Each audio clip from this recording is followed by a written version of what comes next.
This is an iHeart podcast. Guaranteed human. Work can be a little weird. Cringy training seminars, coworkers who won't stop talking about their plant, forgetting the mute button at an inopportune moment. We have to deal with a lot on any given workday. Sometimes it can feel hard to thrive and move forward in your career. Well, that's where LinkedIn comes in. LinkedIn helps you get ideas and insights from experts in your field, connect with people professionally, grow your network, and access tools designed to help you find the right fit for your next role. Whether you're just getting started, figuring out your next move, or looking to accelerate your career, LinkedIn is built to support you at every stage because LinkedIn is the network that works for you. Visit linkedin.com/knowstuff to learn more. Running a business is hard enough. Don't make it harder with a dozen apps that don't talk to each other. One for sales, another for inventory, a separate one for accounting. That's software overload. Odoo is the all-in-one platform that replaces them all. CRM, accounting, inventory, e-commerce, HR, fully integrated, easy to use, and built to grow with your business. Thousands have already made the switch.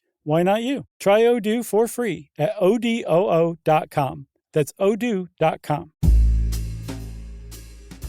Hey everybody, we're coming to your town, so you better get ready, put on your best duds, and come out and see us. But first, buy some tickets. That's right. We are finishing up. These are the last shows of our 2023 tour. We're going to be in Orlando, Florida on August 12th, Nashville, Tennessee on September 6th, and wind it all up here in Atlanta on September 9th.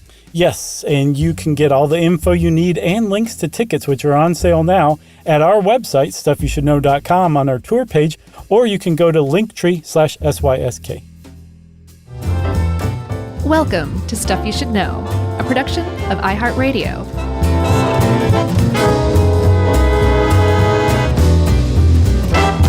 Hey, and welcome to the podcast, good buddy. I'm Josh Clark, and there's Charles W. Chuck Bryant, and Jerry's here too, so that makes this a root-tune episode of Stuff You Should Know. Was there anything more thrilling as a child being on the highway and getting that trucker to pull that horn chain? Yeah, it was very thrilling. You felt drunk with power, didn't you? Sort of. And as a kid, it was like, wow, like they paid attention to me, sort of, you know? Yeah. Yeah, and the only time I ever tried that, though, the trucker flipped me off. No. Really? No, I'm kidding. Oh. I totally bought that. That would be a Josh Clark childhood story, though, for sure. It fit. Yeah, for sure. So is that it? Is that all you wanted to talk about with truckers?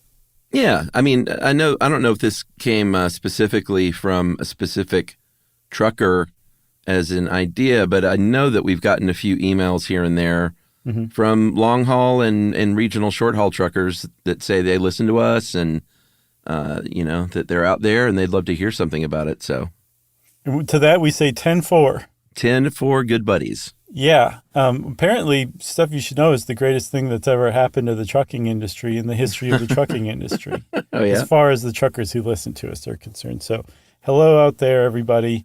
Driving trucks, listening to us. We appreciate you. In fact, we appreciate you so much for doing a whole episode on your industry.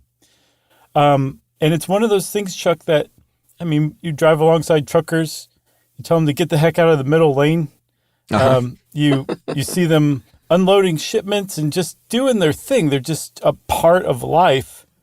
But it's definitely one of those things that if it goes wrong, it becomes apparent very quickly, because truckers and trucking is the way that America runs. Not just America, we're talking Eurasia, basically the whole world runs on commercial trucking. That's how stuff gets moved around. Yes, we move stuff by sea. That's true. We move stuff by rail. That's true too. We even fly stuff somewhere once in a while. But for the most part, the vast majority of stuff that goes from a factory to a store in most countries, it's carried by trucks. Yeah, I think the Grabster helped us with this, and I think he found a stat that said that long haul trucking carries about 70% by weight of everything that we ship in the United States. Yeah, 11 billion tons of freight in a year. I saw that maybe about $600 billion. That's how much the industry makes, gross, of course. But I think the key here is that trucking has created the world that we live in today. Like the grocery store as you know it today, you can thank trucking for that. Sure. Big box stores, for better or worse, thank trucking for that. They've allowed it, like as trucking has advanced, it's allowed the United States economy to advance as well. And it's just created all sorts of new things that you probably couldn't have predicted along the way. Yeah. And that's why, even though it can be frustrating, you should try and be very patient and understanding when that semi-truck gets over in the left lane to pass somebody, and which they have to do sometimes, and they find themselves all of a sudden going on a long uphill stretch. Right. And they just don't have the engine power to go as fast as you want to go.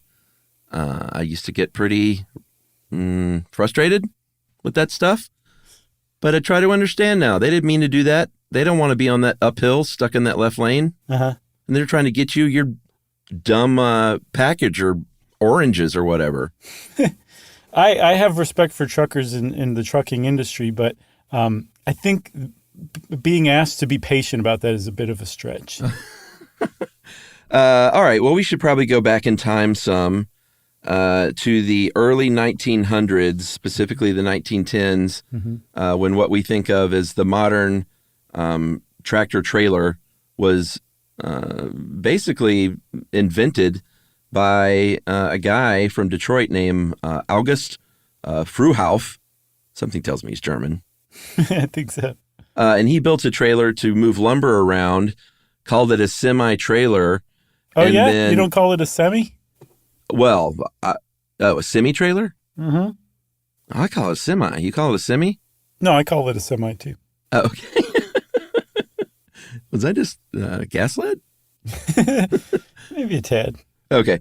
And then about a year after that, he licensed this fifth wheel design, which was kind of changed everything. It made a uniform method for very quickly and easily attaching a trailer to a truck. And back then it was called the fifth wheel because I looked up old pictures of these things. It looked like a wagon wheel. It looks a lot different now, but that was where it got its name. Yeah, if you've ever seen a naked semi driving along without a trailer, there's a big round steel plate on the back, and that's the fifth wheel. And like you said, I mean, it revolutionized everything because it allowed trailers to be swapped out very quickly. And also, it might come up again later. It underscores the whole point of everything is that all you need now is the tractor, the semi, the truck, and you can interchange that with all variety and manner of different trailers. You can pull all sorts of different things. So because it's modular and swappable, and you can collect all 50, that also allowed the whole industry to grow too, just in that one little invention. Yeah, and do I understand this correctly that a tractor trailer is the name of, the front part and the back part, and it's called a semi-truck and a semi-trailer because it's like part of that, like semi, literally? That's my understanding. All right. If we got that wrong, I'm going to feel really dumb, but I think that's the deal. And like you said, now people will generally just call them semis a lot of times, like a shorthand. But there's been a lot of developments since that fifth wheel to come along to make these sort of the go-to. The first big one was just, air tires rather than rubber wrapped around a steel wheel. Right. That was a big deal. And then refrigerated trucks, which came along in the 1930s, courtesy of a very successful and prolific inventor, an African-American Army veteran named Fred Jones, who developed the refrigerated truck. And prior to this, it was like, how much ice can we fit in there kind of thing. Yeah, and they would take like barrels of brine along, I guess, to lower the melting point for the ice. And that stuff would just drip out of it and onto the truck, and it would rust the truck quickly.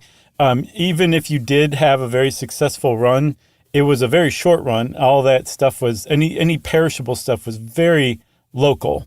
Like if you bought something, fish especially. They did not have fish in Georgia at the time. Probably certainly not saltwater fish. But if you bought something like at the store that was produce, it was probably grown within 20 miles of where you were, probably even closer than that. in large part because they just couldn't ship it further than that. And then if you had a truck breakdown, you're in big trouble because that whole shipment was just a wash. Yeah. I mean, if you ate like a swordfish steak in Tulsa, Oklahoma in the 1960s, you're lucky to be alive. Yeah, exactly. Actually, not the 60s. I should have said the 1860s. Let me try that again. If you ate swordfish in Tulsa, Oklahoma in the 1920s, you're lucky to be alive. You're lucky to be alive anyway if you were alive then. I think Swordfish in Tulsa is a great album name. Oh, yes. I can see a guy with a pencil-thin mustache seated at a table, an intimate little table with a candle. He's wearing an ascot and sunglasses, even though it's indoors. And he's toasting you, the viewer of the album cover. Oh, man. Aaron Cooper, get busy.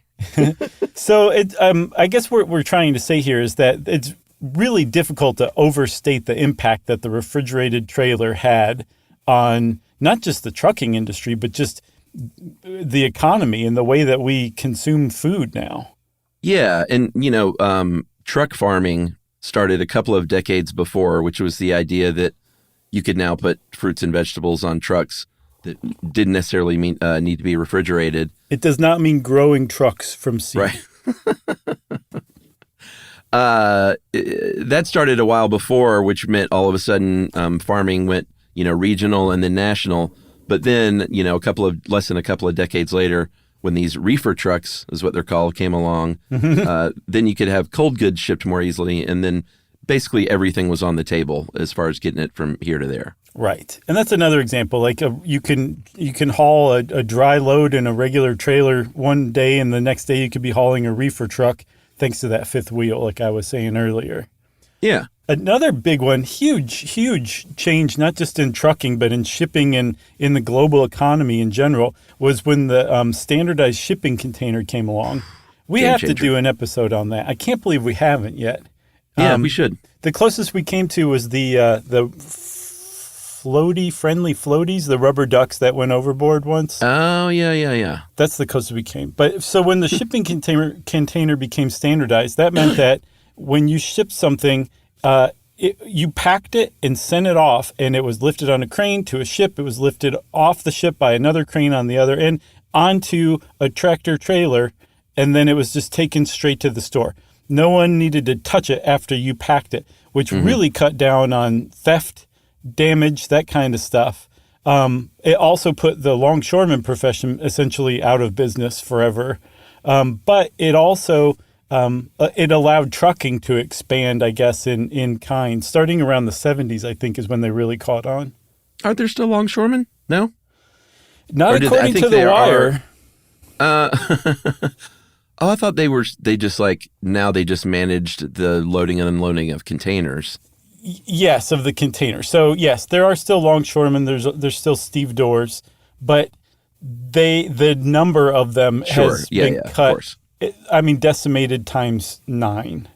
All right, I was just imagining a longshoreman working right now, listening to this, going, "What? I don't exist," and he just pops right out of existence because he stopped believing. Another big thing that made trucking possible, obviously, was the Federal Highway Aid Act of 1956, which, we've talked about it before, created the highway system. Very big boon. And then getting rid of weigh stations, it didn't increase trucking, but it really ramped up efficiency because back in the day, every state had their own weight restrictions for trucks, or, they weren't literally all different, but they all had their own.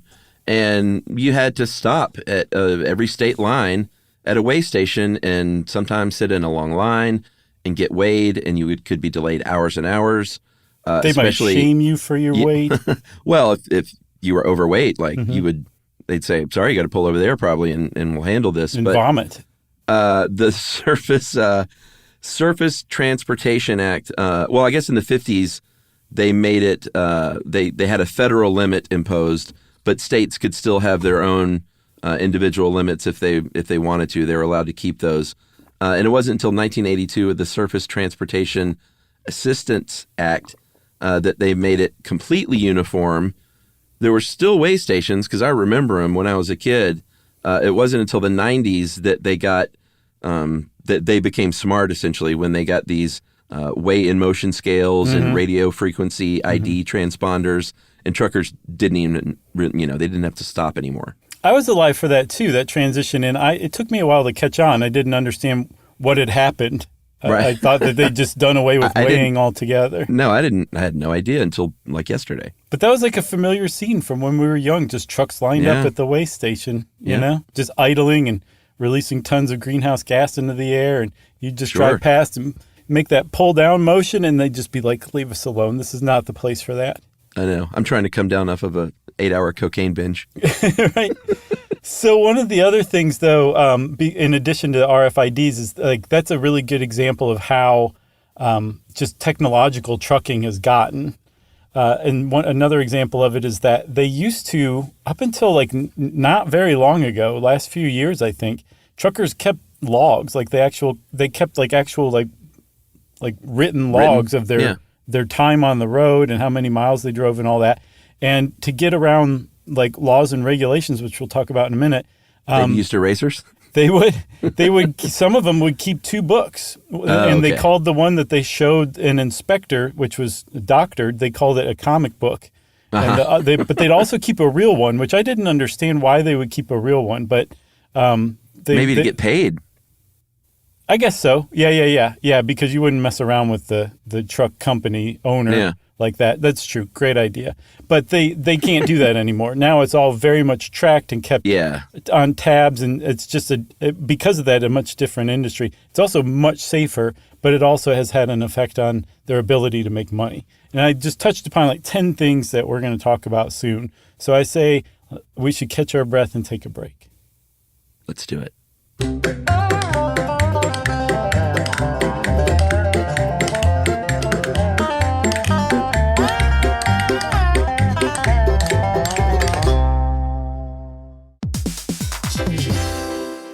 We've all had the experience of calling a business and just wanting to talk to a real person. Not an automated voice pretending to be human, an actual person who can listen and understand and offer help. That's exactly what you can do with Ruby. Ruby is the virtual receptionist company that takes care of your callers when you're unavailable in the middle of something or simply don't want to pick up. That's right. They can answer, screen, transfer calls. They can take messages, collect payments, book appointments, and more, all while making the people you serve feel special. And best of all, it can help you be more productive. For example, 9 out of 10 lawyers who use Ruby log more billable hours per day than the national average. And other professionals like plumbers and technicians win more customers while being able to stay focused on the job. But whatever kind of small business you run, Ruby is built to save you time, earn you more customers or clients, and make meaningful connections with the people you serve.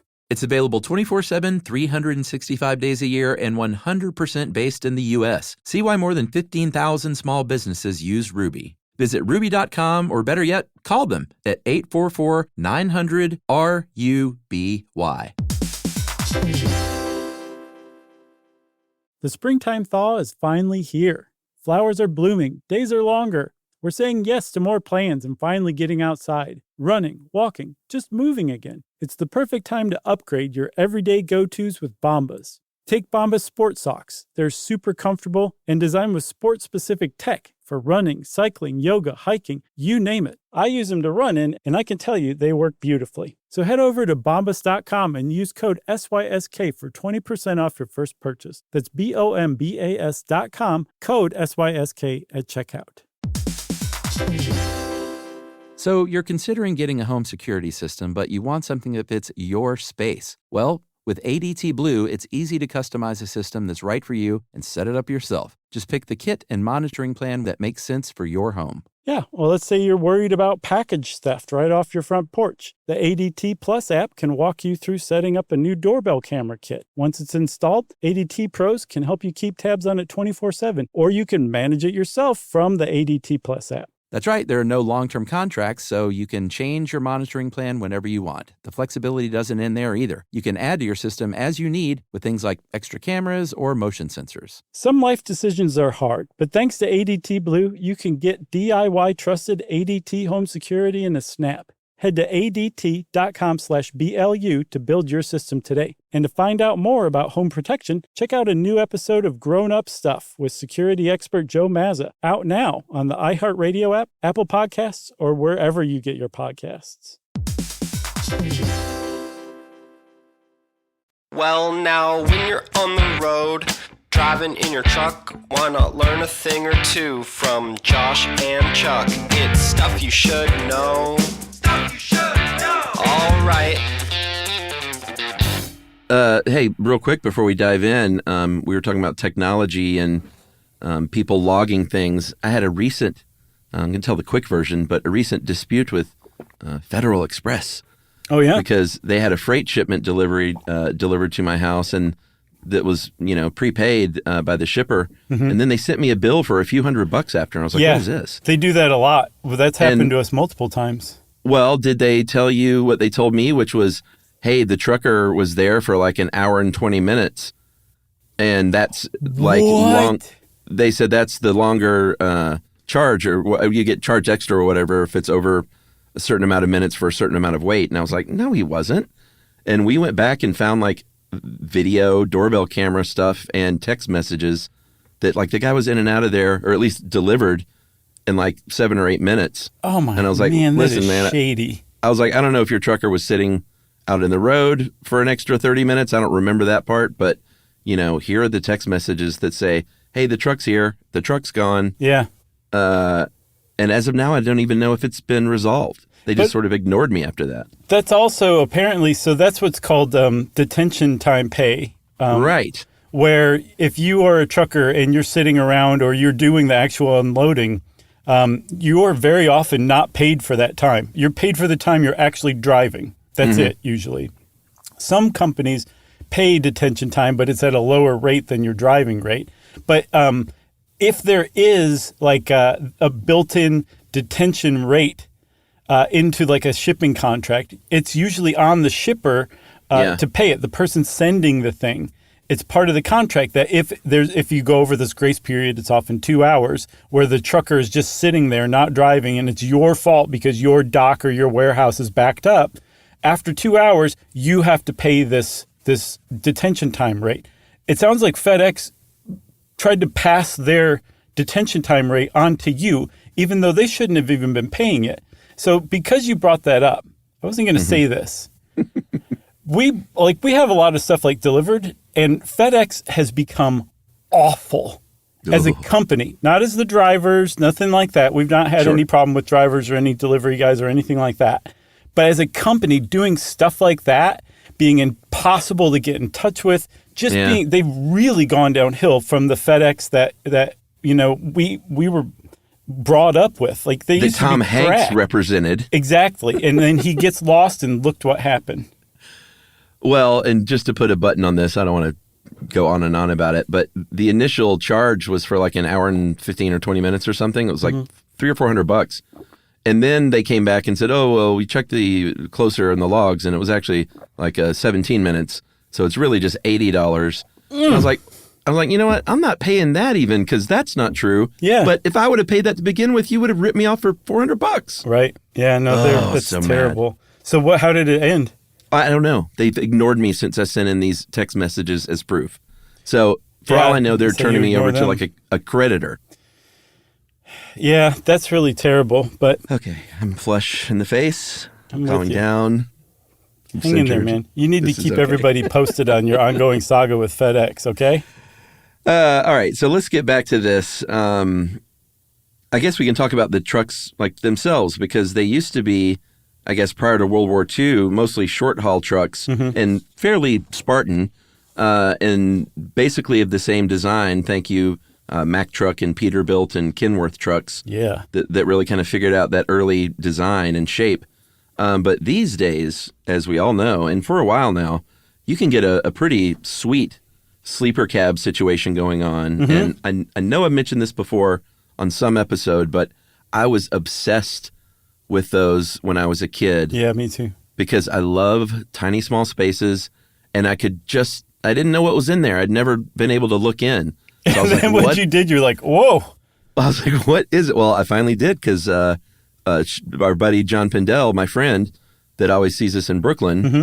he was a regional trucker for a while, and he showed me his little sleeper cab. Nice. It was What a do you little think? bed and a TV and VCR. His was, not like super luxe, but I could see where they could get, pretty gussied up. Yeah, some of them are basically they cut the midsection out of a very nice RV and then put it onto the back of a tractor, a semi-truck. Yeah. Like it can get that nice. But I think by and large, not just because those are expensive, but because it also takes up space so you can carry less of a load and it's And weight. heavier so that Yeah. you spend more in fuel. Most people have that bunk, and it might be a nicer bunk than the one that Johnny had. I'm not throwing shade here. I'm just saying there are some really is nice fine. bunks out there. Yeah. But I think that's more often the sleeper, integrated sleeper is what they call it, where you're laying down right behind the chair, the seat. What's comfy is that seat. Yeah, it looks like it. I had never been in one, and John let me sit in it, of course, and it was they are very comfortable and supportive and springy. It was awesome. They're very supportive. They whisper things like, "You're doing great." You're driving great. So, yes, as far as I'm concerned, just from the outside, the sleeper cab is the most fascinating thing of the truck. But there are some other cool things about them. Something you wouldn't think about is when you have a truck, it can only be a certain size and a certain weight, depending on the type of brakes you're using. So they had to invent like a completely new type of brakes. Actually, I should say they stole it from trains. Yeah. But for the same reason, they took air brakes so that you could make the truck larger and allow it to carry heavier loads and still slow down very quickly, aka brake, using compressed air, essentially. Yeah. And there's also something called Jake brakes and exhaust braking. And it's slightly confusing. We're not going to break it all down, but it basically means that you can slow that engine down without even using the brakes. So less wear on the brake pads, less wear on the tires. And speaking of size, generally they're about 48 to 53 feet long, about 8.5 feet wide, 13.5 feet tall, without a load, about 10,000 pounds. And I believe the upper limit in the United States loaded is 80,000 pounds. That's 400 tons. And I looked it up. There were 4 generators moved separately via truck from California to Utah that weighed 400 tons apiece. That's so big. That's enormous. Big. That's so How many heavy, ounces Chuck. is that? It's 17 trillion billion ounces. If you, and we'll get into the, whether or not you work for a company that gives you a truck or whether or not you're a freelance, devil may care, independent, I don't need any friends anyway. What do you call them? Just an independent trucker? There's another name for them. No, I think they're owner-operators. Is the one you're looking owner-operators. for? Okay, yeah. That's what I was looking for. But if you are throwing down cash on just that tractor part, that front part, you can pay a couple $100,000. You can pay more than that if you get the super deluxe ones. If you get them used, 20, 30, 50, up to 150. But these things are an investment because it's not like a car. These trucks are meant to go for, 900, over 1 million miles That's so sometimes. Cool. Yeah. And they say at about 700,000 miles, maybe you should get that engine rebuilt. One of the other things about those engines is they are diesel engines. Like diesel is just, they're bigger engines and they can haul more. They can accelerate using heavy loads faster. They're just better for that kind of thing.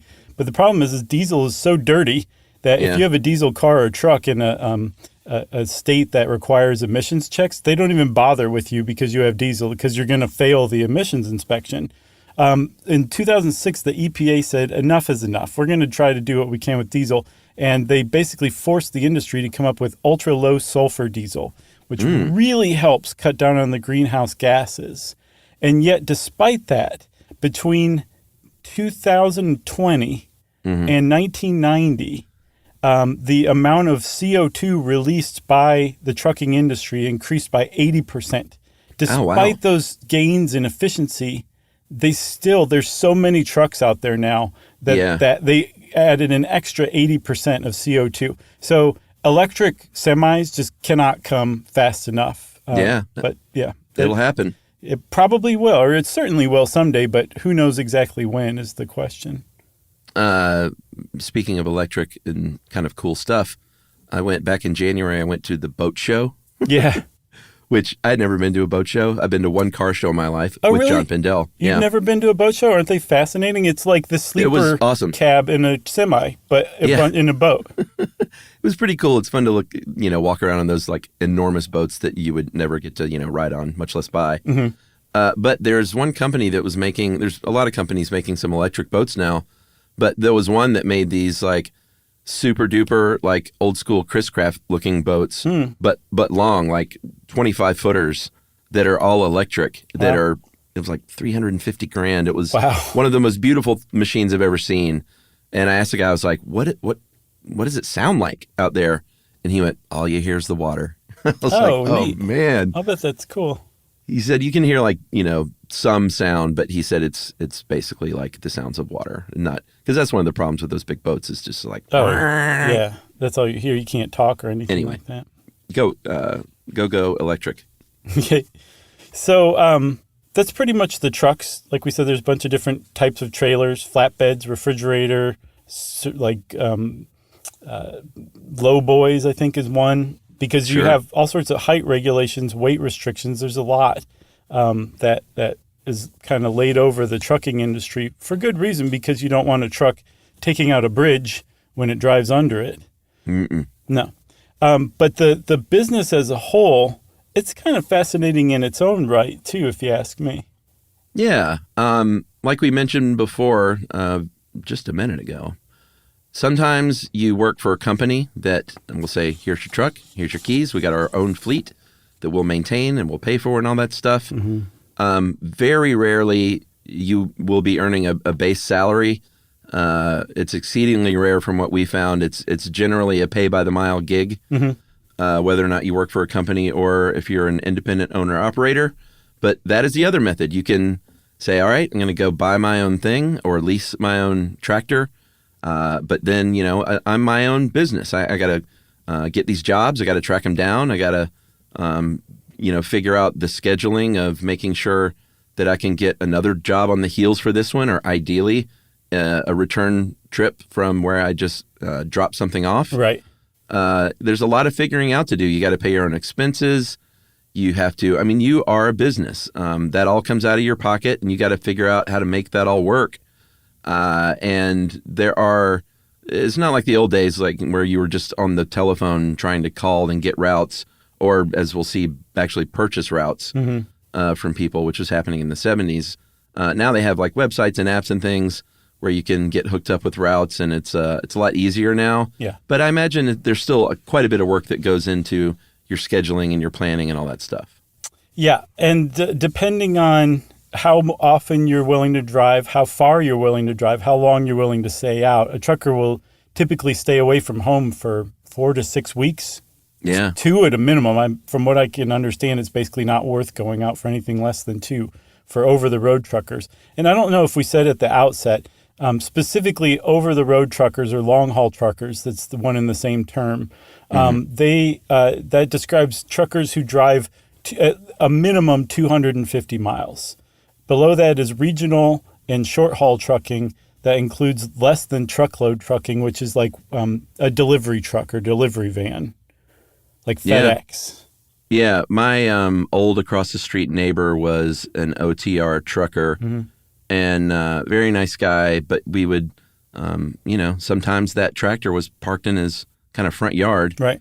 And most times it wasn't. Yeah, no, for sure. That's a huge part of it. Is you're away from your family, and you have to have a very patient, understanding family that is willing to be like, okay, see you in a month and a half. While you're out on the road, making money, especially if you're an owner-operator. That just sounds so stressful to me. Yeah, it's like any freelance gig. I imagine it's pretty stressful. But while I don't know this for sure, I imagine that you get, like a lot of freelance gigs, you get hooked into sort of a regular thing. And it's not like, boy, I don't know if I'm going to have a route on next week, Right. Like you probably get these sort of regular routes and regular jobs as long as they last, of course. But that's just me sort of speculating, but I bet that's the case. Well, they also now today, they've taken basically dating apps and turned them into apps that connect truckers to loads that need to be hauled. Swipe one way or the other? Exactly. One app is called 123 Load Board.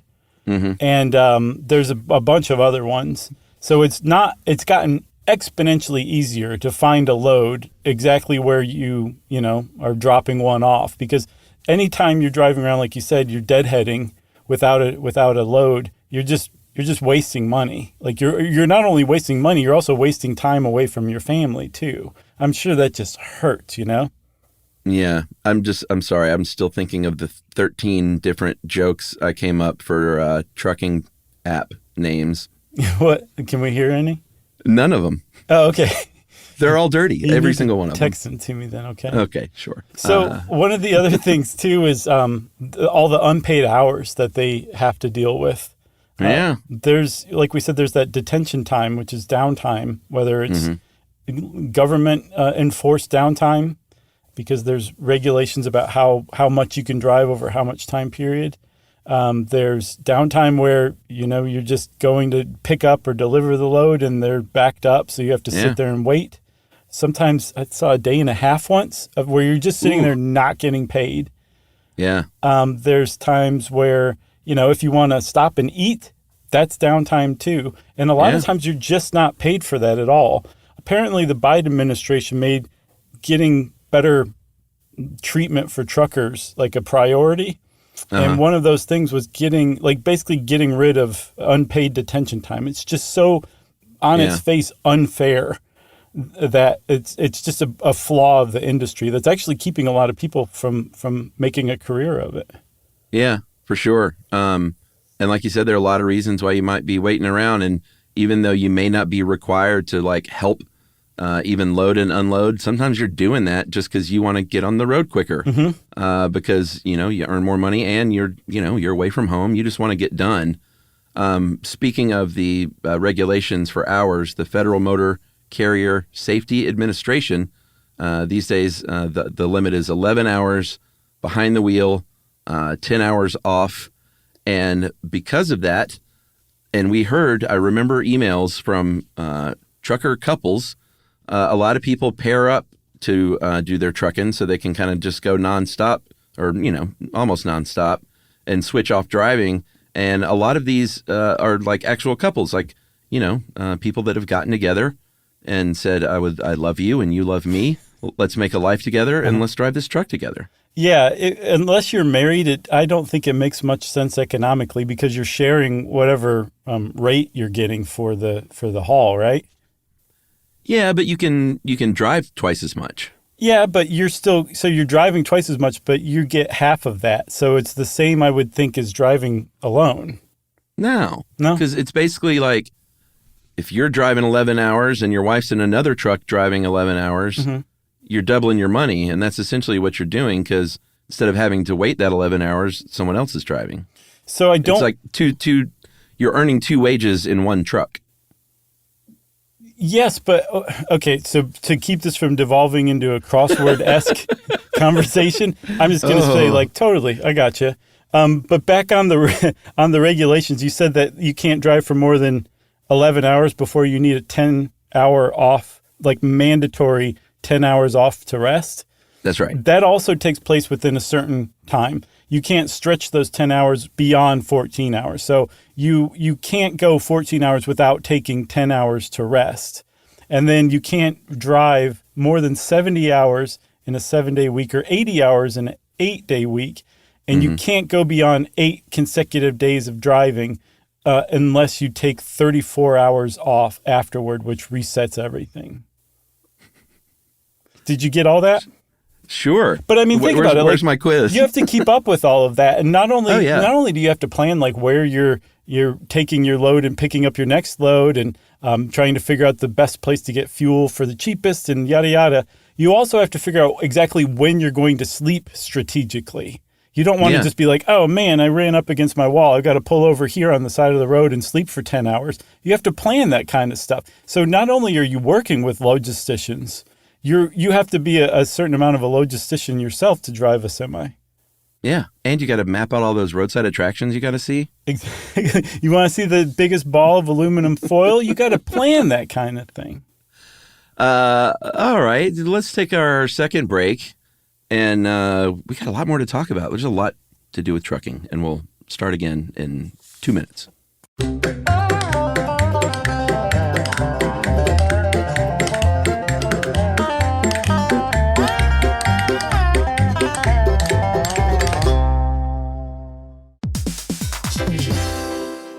We've all had the experience of calling a business and just wanting to talk to a real person. Not an automated voice pretending to be human, an actual person who can listen and understand and offer help. That's exactly what you can do with Ruby. Ruby is the virtual receptionist company that takes care of your callers when you're unavailable in the middle of something or simply don't want to pick up. That's right. They can answer, screen, transfer calls. They can take messages, collect payments, book appointments, and more, all while making the people you serve feel special. And best of all, it can help you be more productive. For example, 9 out of 10 lawyers who use Ruby log more billable hours per day than the national average. And other professionals like plumbers and technicians win more customers while being able to stay focused on the job. But whatever kind of small business you run, Ruby is built to save you time, earn you more customers or clients, and make meaningful connections with the people you serve. It's available 24/7, 365 days a year, and 100% based in the U.S. See why more than 15,000 small businesses use Ruby. Visit ruby.com, or better yet, call them at 844-900-RUBY.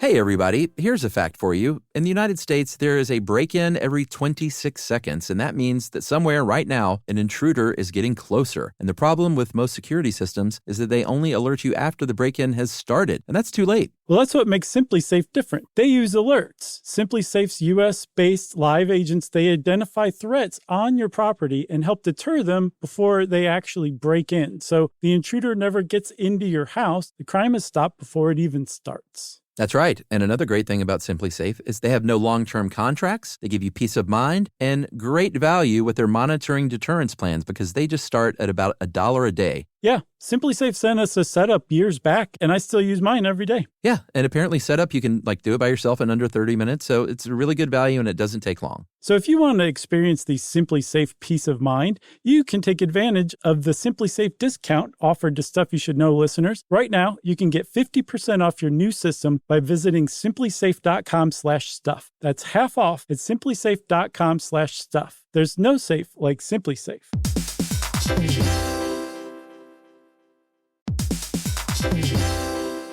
Work can be a little weird. One minute you're in a meeting that could have been an email. The next you're trying to decode corporate jargon that somehow means nothing. And don't even get us started on the quick sync that turns into a 45-minute deep dive.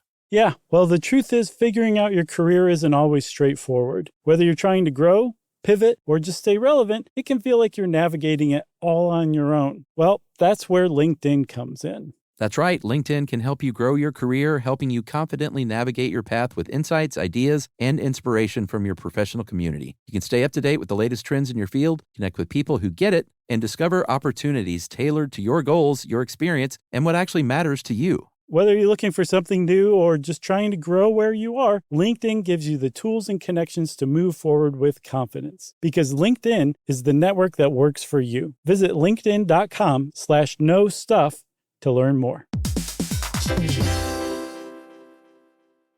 Well, now when you're on the road, driving in your truck, why not learn a thing or two from Josh and Chuck? It's stuff you should know.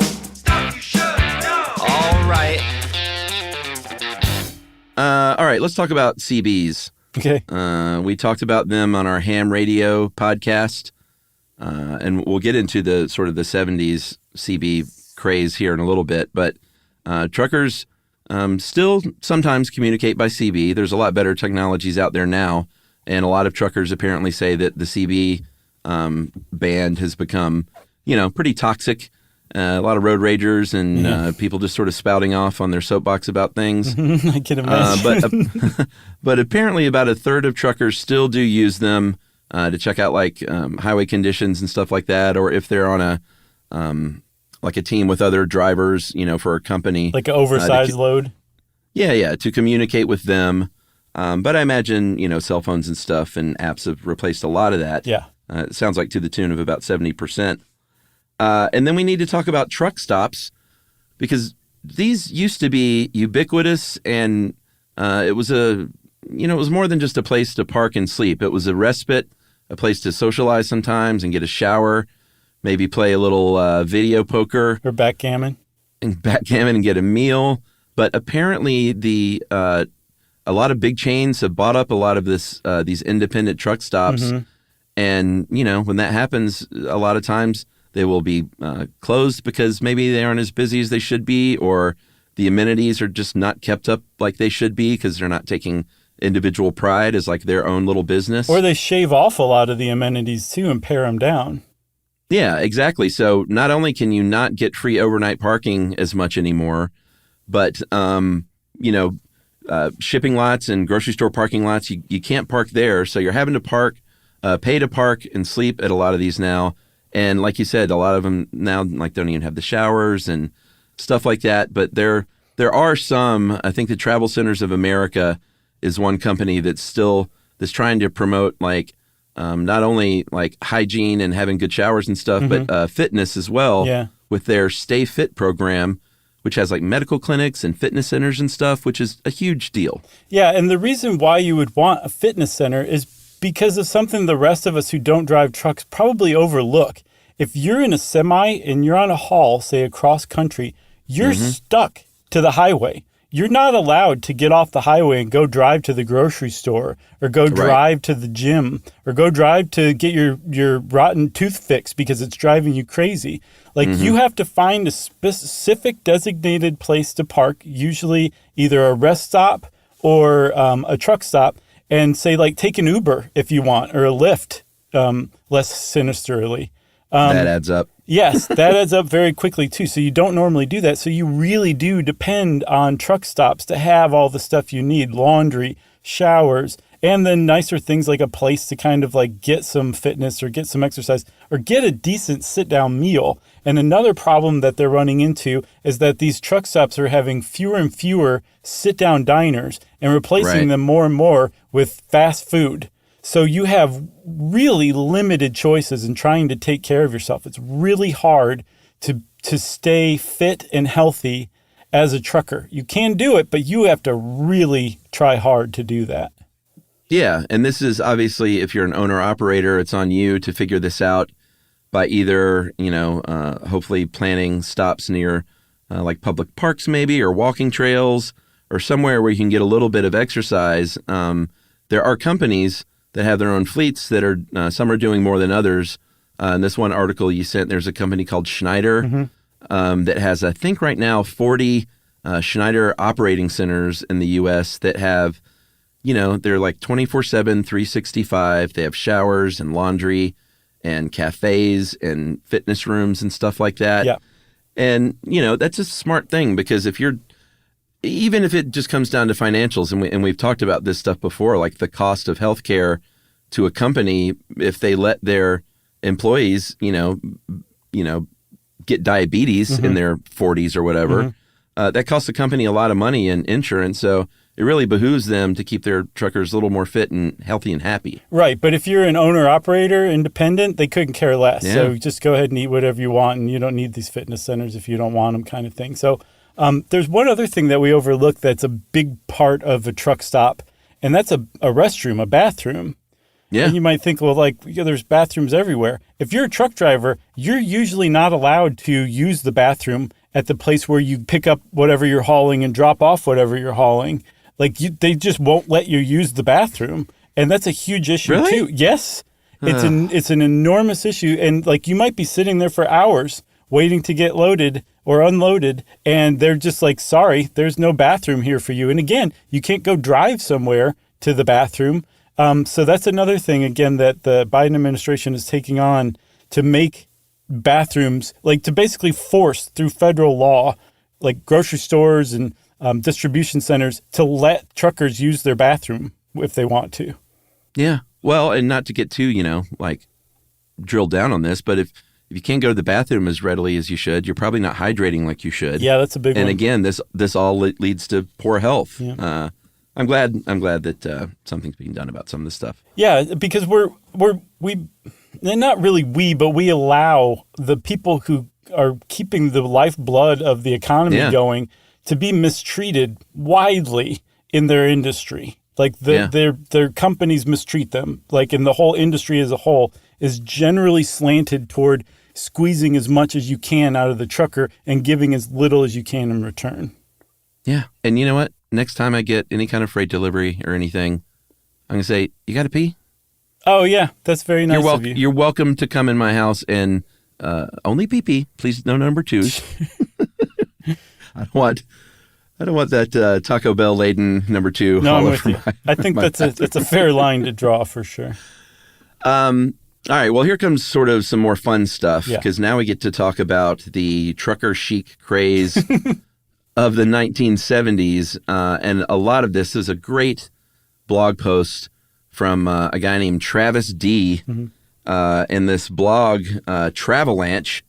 And let me look up the picture I took of Travis D's claim to fame, because Travis D says that he is an author, comedian, critic, director, humorist, journalist, MC, performance artist, playwright, producer, publicist, public speaker, songwriter, and variety booker. He put that in alphabetical order.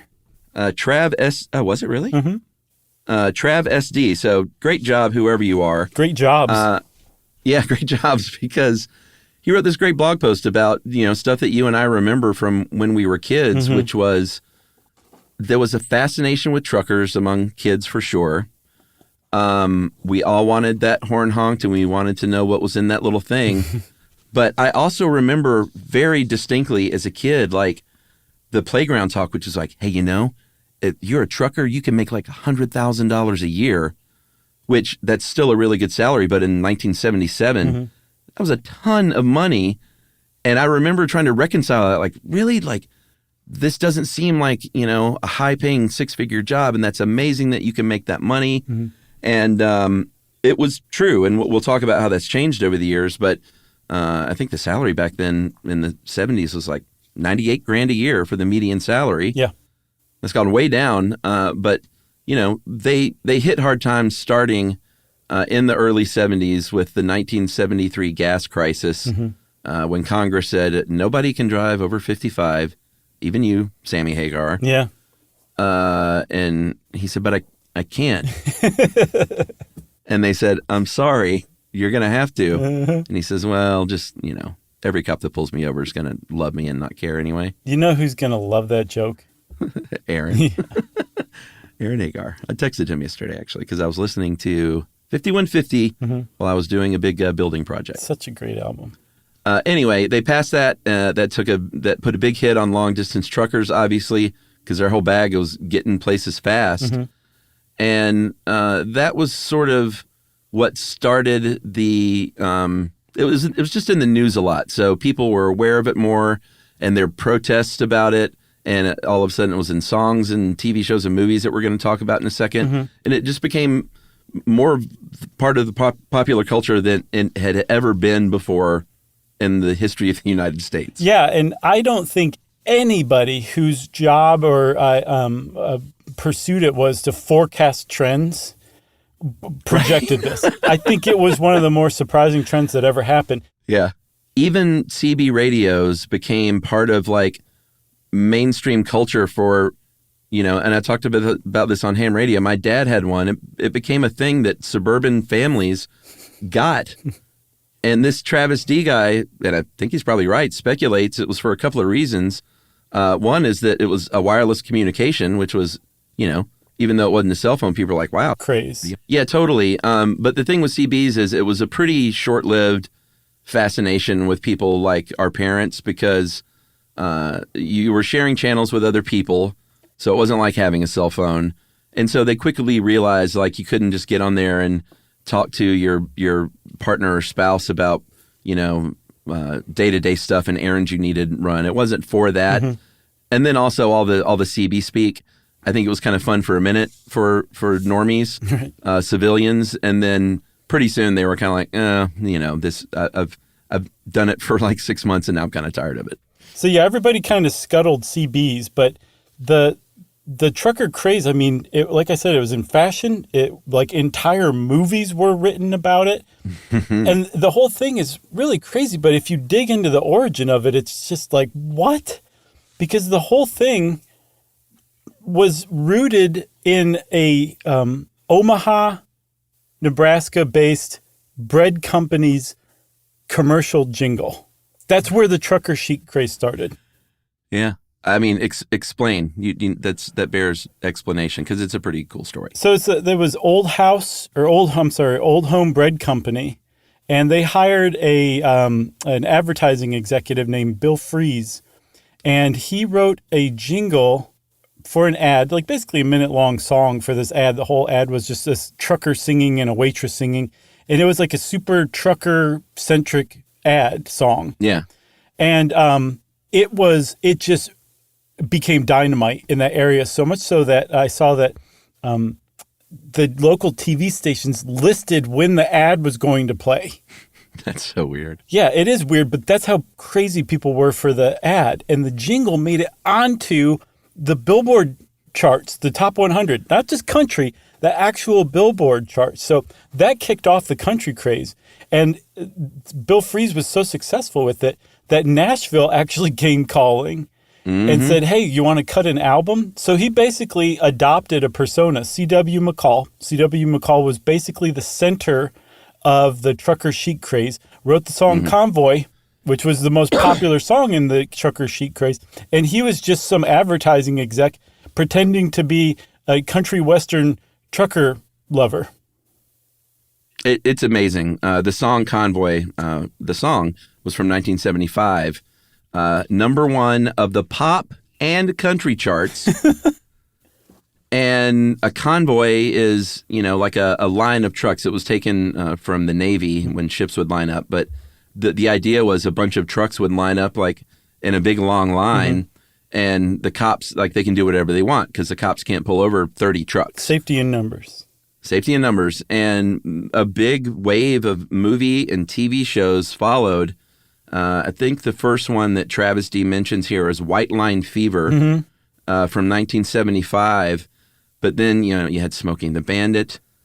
Henry Fonda was in one called The Great Smoky Roadblock. Yeah. Jonathan Demme, the first sort of non-Roger Corman movie he directed, was called Citizens Band or Handle with Care. Had a couple of titles.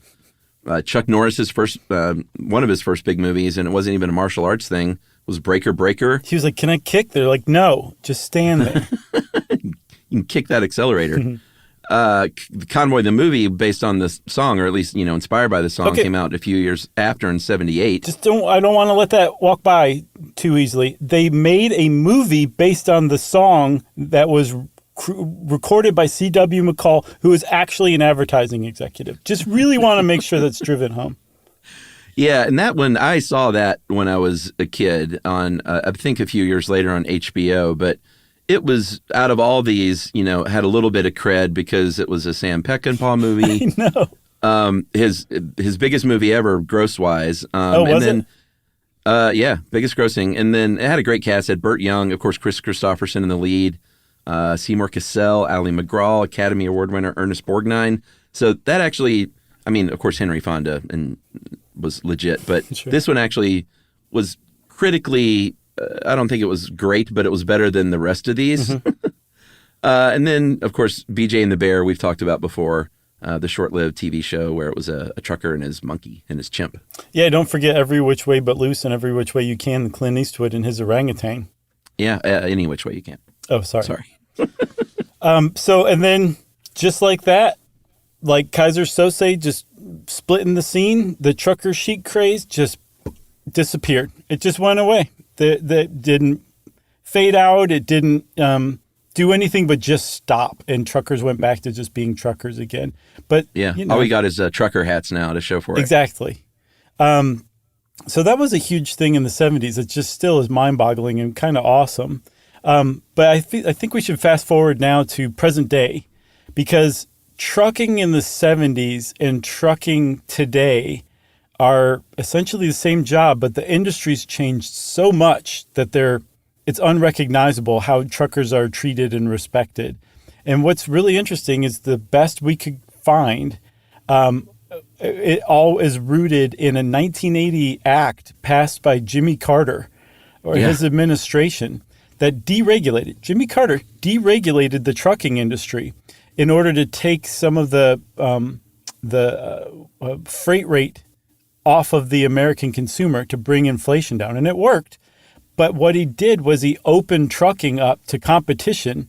Like, just anybody who wants to start a trucking company, come start one. And it led to what I saw described as a race to the bottom to cut truckers' wages to stay competitive. Yeah. What was what article was that from? I think it was a Business Insider article. Yeah, it was really good. They do a lot of statistics, and from 77 to 87, the mean truck driver average earnings, or I guess the mean, not the average, declined 24%. And then from 1980 to today, I believe another almost 36%.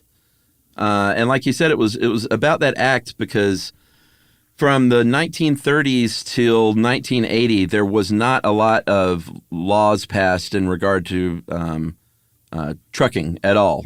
It was, like we said, you could make a lot of money. Union membership, the Teamsters Union, was very stocked up and influential. And in 1974, there were more than 2 million truckers in the Teamsters. Now there are 75,000, so that's a huge, huge drop. And so they didn't have as much sway when Carter came along to deregulate. And there's too much to get into on what was going on before 1980, but let's just say it was a lot harder to get licenses. It was a lot harder for companies to start, like a new trucking company. All those routes were way more locked down. Before deregulation, right? Yeah. Pre-1980. Gotcha. And since then, it's just it's almost the way the Business Insider, they interviewed a bunch of people. The way they described it was almost what word did they use? Some kind of competition, like free competition, but like toxic or something. I can't remember the word they used. But basically, the competitive atmosphere was, it was ultimately good for the consumer because prices did go down. Right. But it just devastated the truckers themselves. Yeah, and I don't think anybody, including the truckers, predicted that this was going to happen. I don't think the Carter administration meant to do that to truckers, but that was definitely the outcome of it. And that's largely where we are today. The trucking industry is kind of settled into this, just pinch every single penny you possibly can. And one of the ways that they do it is by treating their drivers not so great. So that's not a great state to be in because there's a lot of turnover today. I saw in 1 year, there's like 300,000 truckers that just stopped trucking. They just went off and did something else. And we actually have a trucker shortage right now, in part because of the low wages, bad treatment, the services and amenities are drying up. And but there's enough people out there with valid commercial driver's licenses to make up for the trucker shortage and then some. It's just that's how bad the industry treats them and how bad their prospects are. They're just like, forget that. I'm not gonna use this commercial driver's license any longer. I'm gonna go do something else. Yeah. Oh, here I found it actually. He called it destructive competition.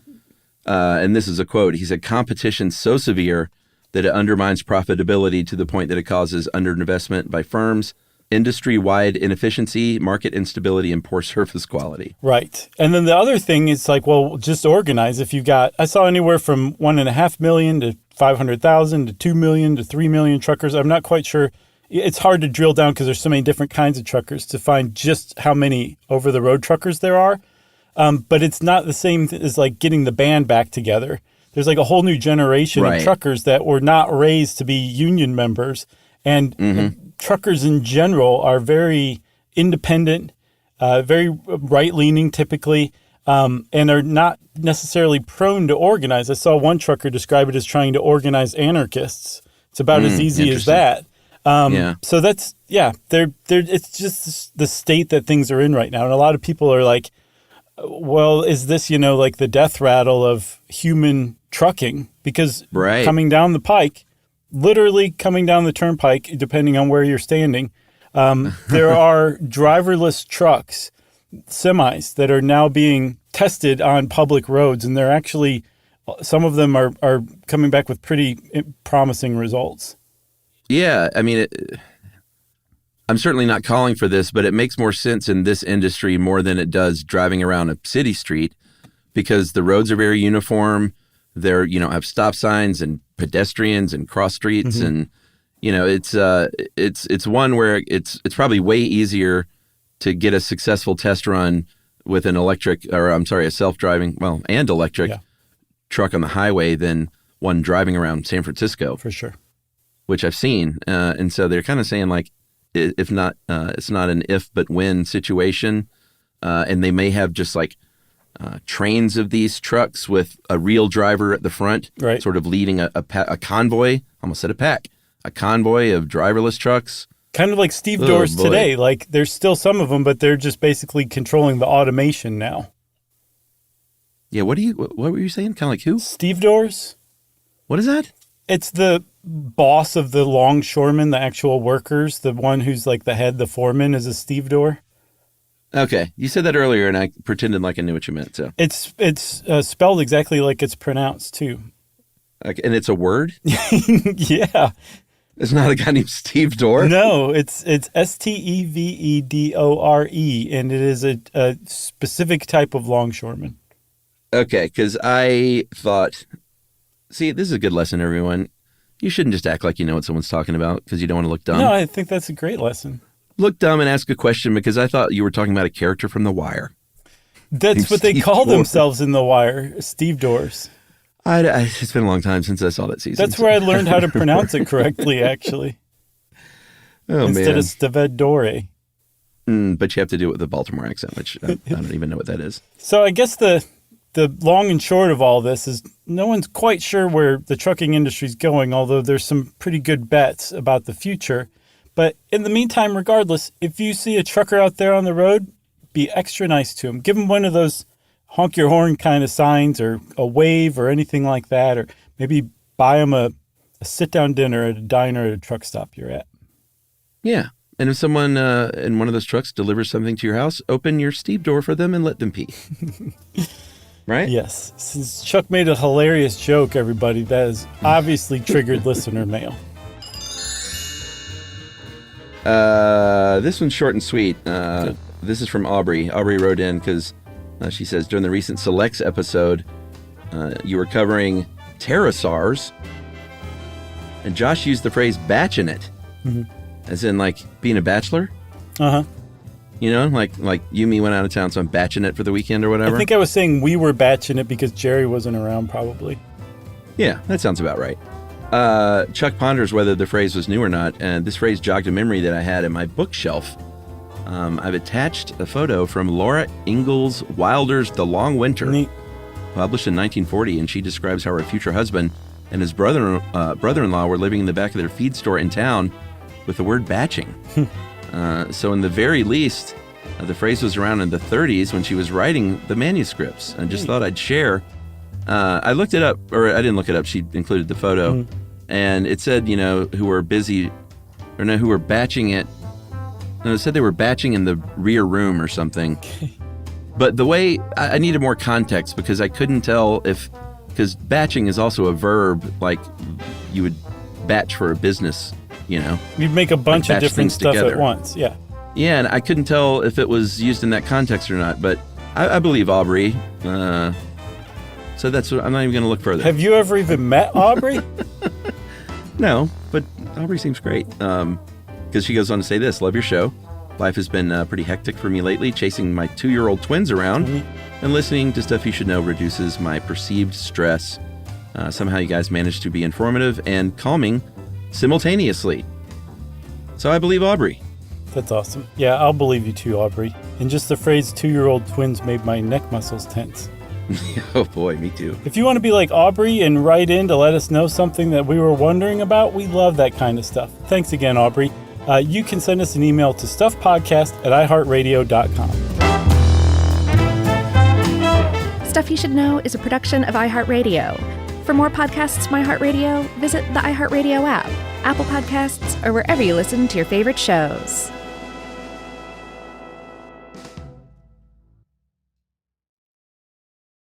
Mom, can I have Lingo Kids? Dad, Lingo Kids, please! When did we become the Lingo Kids house? No idea. Last week it was dinosaurs. This week it's... Lingo Kids! Why Lingo Kids? Because it's the best thing ever. We can play games with astronauts, wild animals, and superheroes. With more than 4,000 interactive games, songs, and shows, Lingo Kids is the #1 entertainment platform for young kids. So, no dinosaurs? And dinosaurs! Lingo Kids! Everything kids love. Download it for free. You know, you could be adored by everyone and still completely ignored by your cat. Trust me, I know. But if you feed your cat Sheba, you can go from being ignored to truly adored in 12 days guaranteed or your money back. Sheba has a full menu of products, appetizers, entrees, treats, even a kitten's menu. It's so cute. So Sheba has a product for even the pickiest eater. Like Sheba Puree, it's made with bone broth, their chef-inspired flavors. It's got a smooth and creamy texture that cats love and contains no corn, wheat, soy, or artificial flavors. It's food that your cat's gonna love. To learn more, check out Sheba.com. That's SHEBA.com. Stuff at Sea is a 5-night, adults-only sailing trip that brings the Stuff podcast universe to life on board. This voyage is a culture-soaked escape where pink sand paradise meets curious minds. Sailing round trip from New York City to Bermuda on October 2nd to 7th, 2026, this voyage drops you straight into the iHeart Podcast Stuff universe. On top of the adults-only experience you already love, you'll get live podcast episode recordings, behind-the-scenes sessions, themed activations, and more unmissable onboard moments. Learn more at virginvoyages.com/stuff. This is an iHeart podcast. Guaranteed human.